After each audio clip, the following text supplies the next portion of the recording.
Ready? I'm just going to talk about my day. I'm just going to throw it out there. So just on Friday, we moved 4 hours away from one city to another. So our house is messy. We have boxes everywhere. We're still unloading, trying to put things together. This morning, Matt had to go early this morning to move some more things. So he took our car, and we are borrowing a friend's car. And I'm so grateful for their generosity.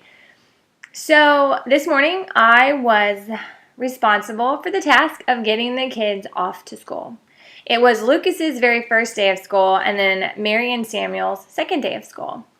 Just a little bit of background about how yesterday went. We grossly underestimated traffic in the area, so Mary and Samuel were about 15 minutes late to their first day of school.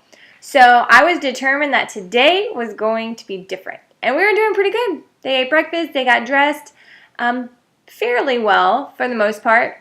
And as we are getting into the car, I guess I did not close the door enough that our dog escaped. So I'm yelling for her, like, Kaya, come back. And instead of coming towards me, she runs further away. Right behind our house is a super busy street. So I'm like, great, our dog is going to die. I was convinced that we weren't going to see her again because I called her name and she just went around the corner. I'm still loading kids into the car. So I'm thinking, okay, what do I do? What do I do? So we don't have the garage door closers yet to our house. So I had to go into the garage, close the garage door, and go around to the front so then I could lock that door so that way, you know, everything is locked and secured at our home. So while I'm doing that, I tell Mary, I'm like, just keep calling her name. Don't stop calling her name, and hopefully she comes back. So Mary from the car, you know, her windows rolled down. She's just yelling for the dog. And thank you to every animal-loving saint. You answered my prayers. Kaya came back. She's fine and safe. I put her in the house, and then poof, we were on our way. So I'd never driven to Lucas's school before. I had no idea where I was going. So I put it into the GPS. I felt like we were doing pretty good. And of course, I'm paying attention to other cars and making sure I don't run over people. But what I wasn't paying attention to was school zones. So I'm like, oh, we only have like a quarter of a mile left to get to our destination. And then right there, I see this police officer pointing me to the side. And I was like, oh. So he pulls me over. He asks me for my name. He explains that it's a school zone, and I apologize profusely. And so he asked for my ID, and it's still my Beaumont address. And he's like, well, what's your current address? I told him, I said, we just moved here on Friday. And then he asked, well, why are you going to this school? Because Lucas, our house is actually zoned for a different school, but they don't have Lucas's special ed class that he needs there, so we had to go to this other school.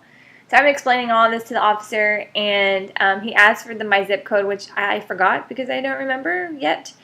And anyways, I was in a car that wasn't mine. So going to school that I wasn't zoned for, although we had to go there, driving in a car that wasn't mine. I was going 30 and a 20. Guys, watch for school zones. But these officers were doing a great job keeping everyone safe because it was a really busy area. Anyway, so here is, it wasn't a ticket, just a warning. So thank you, Tyler Police Department, for keeping people safe and doing your job. And lesson learned. That I'm going to pay attention to all of that. I was just so concerned about making sure I made the right turn that I wasn't paying attention to my speed.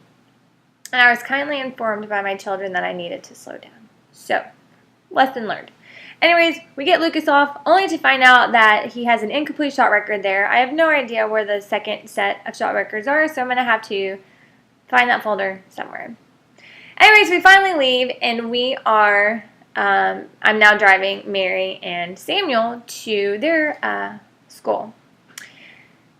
Again, we were 15 minutes late yesterday, and so we were late again today. And I'm not sure if this is what other people were thinking, but in my mind, this is what I thought other people were thinking. Like, I'm pulling them, I'm like, come on, relate, again. And at that moment, I felt like a hot mess. Like, I wanted to go into an explanation about why we were late, like, you know, didn't know where I was going, police officer, dog, you know, all this stuff, but it It doesn't matter. I wanted to justify my actions, but just in that moment I couldn't, and I'm like, I just felt like a hot mess. I felt like they were looking at me and being like, this woman needs to get her act together. And I don't know if you've ever felt that way. It is a moment of humility, and you're just feeling a little bit inadequate and a little bit lost and just like a hot mess. And as I dropped the kids off, finished all the last minute sort of paperwork that we had to turn in at their school, I get in the car and I thought, you know what? What I did not do at all this morning was invite God into my mess. And I often do that. I often feel like the things in my life that are kind of chaotic or messy, that I have to wait till I tidy it up. So like I have to get myself together with my prayer life, with more organized, like all these things before I can invite the God of peace and the God of order into my life, which doesn't make sense, because if we are not feeling peaceful, if we are messy and chaotic, our first response should be inviting God into the mess. So I just wanted to leave that with you today. If you today or in the past or in the future feel like you're just a hot mess, we know what you are. We're all hot messes.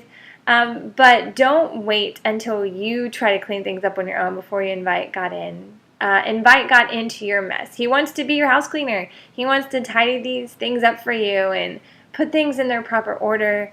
And so that is my takeaway from my kind of hectic morning, and it's not even 9 o'clock. So invite God into your mess. Allow Him to clean it up. I hope that you have a great day. Take care, and God bless.